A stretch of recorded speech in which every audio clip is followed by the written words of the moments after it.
शव यात्रा। अमरपुर नाम के एक गांव में विमल हलवाई अपने 2 छोटे बच्चों और बीवी के साथ रहता है। विमल की पत्नी ज्योति भूत प्रेत जादू टोने में बहुत माना करती थी।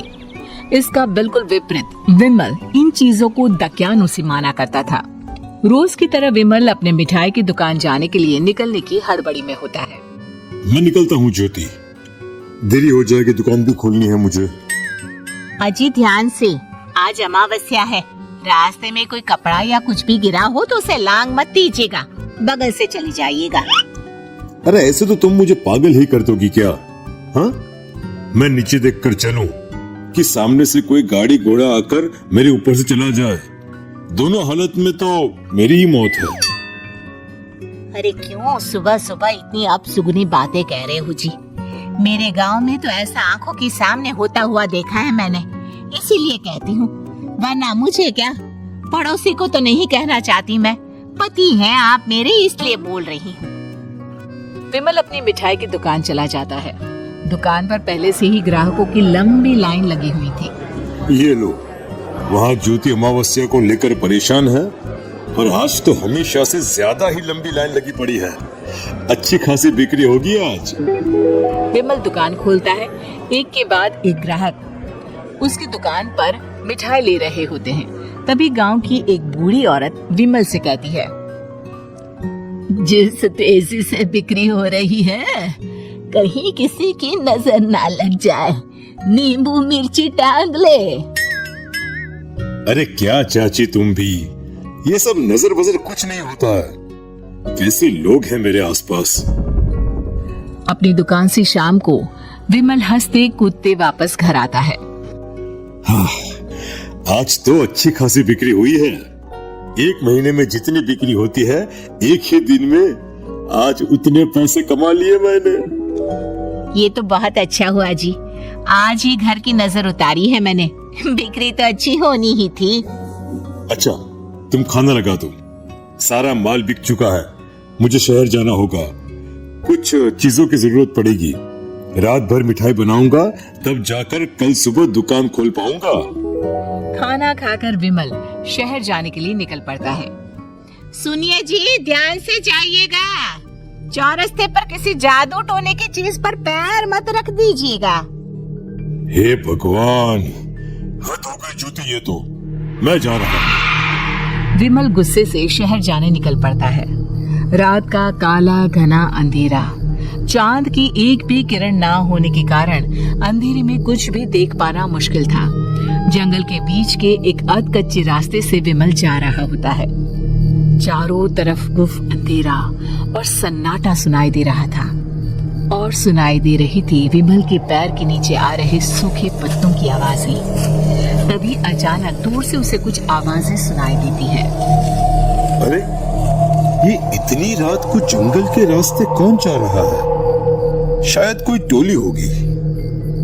राम नाम सत्य है, राम नाम सत्य है, राम नाम सत्य है, राम नाम सत्य है। धीरे धीरे आवाज कुछ कुछ सुनाई पड़ती है।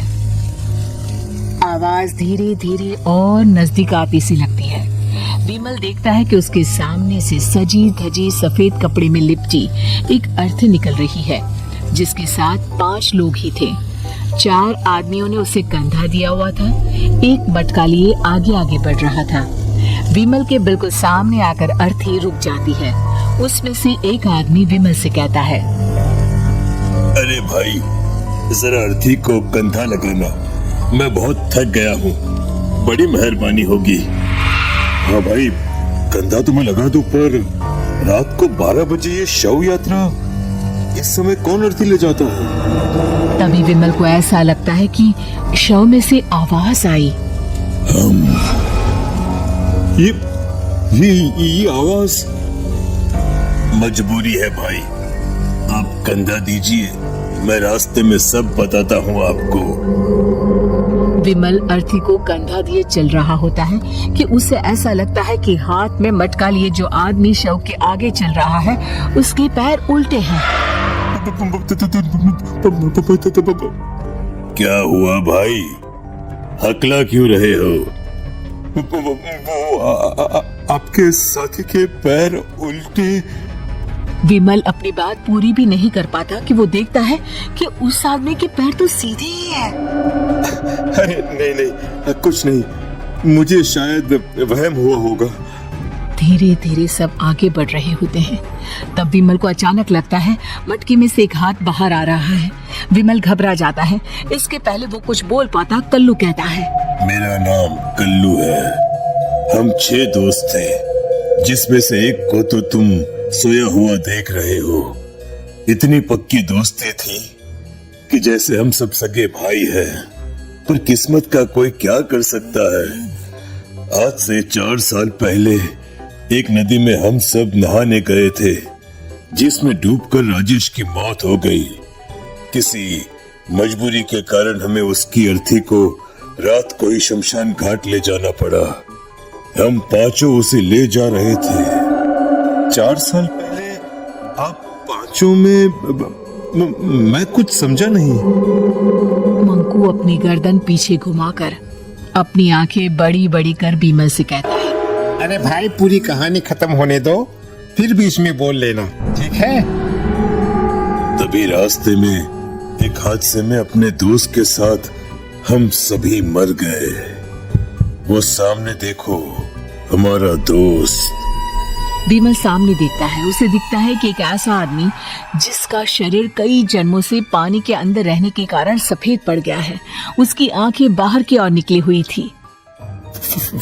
फिर ये अर्थी किसकी है? अर्थी के साथ के लोग अर्थी को नीचे रखते हुए एक साथ विमल की ओर देखते हुए कहते हैं, तुम खुद ही देख लो। विमल शव पर से सफेद कपड़ा हटाता है। शव की जगह खुद को ही देखकर विमल के होश उड़ जाते हैं। वो शव विमल की ही थी। पलक झपकते ही विमल उस अर्थी की जगह पर होता है। 6 के 6 दोस्त उसी तरह अर्थी को उठाकर चलने लग जाते हैं। राम नाम सत्य है। राम नाम सत्य है। राम नाम सत्य है।